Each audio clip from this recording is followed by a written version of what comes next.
नमस्कार मंडळी, आज केलं बटर पनीर.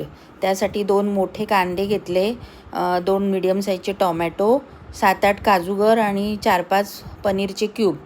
हे असं कढईत तेल घेऊन तेलावर परतून घ्यायचं आणि थंड झालं की त्याची ग्रेव्ही करून घ्यायची मिक्सरला. त्याच कढईत मी पनीरचे आपण जे क्यूब घेणार आहोत ते क्यूब असे थोडेसे तेलावर परतून घेतले आणि त्या पनीरला चवण्यासाठी थोडं किंचित मीठ घातलं. असं करून बघा, क्रिस्पी पनीर चांगलं लागतं.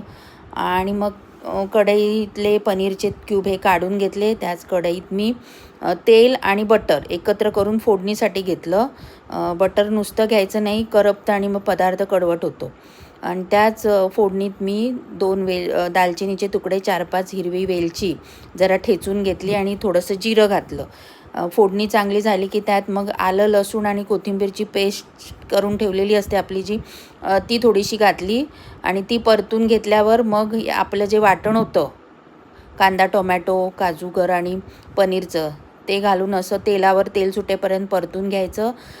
अंदाजाने त्यात गरम पाणी घालायचं. ग्रेव्ही थोडीशी सुरुवातीला पातळ ठेवायची, थंड झाल्यावर पुन्हा ती जाड होते. आणि मग त्यात हळद, आपल्या घरातला जो रोजच्या वापरातला मसाला असतो तो, आणि गरम मसाला. इथे तुम्ही लाल मिरची पावडर आणि गरम मसाला पण घालू शकता. मी मालवणी मसालाच घातला.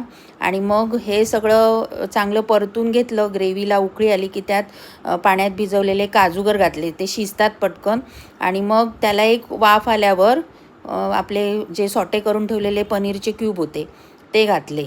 आणि बटर पनीर म्हटल्यावर बटर आलंच पाहिजे. मग बटर घातलं थोडं शेवटी.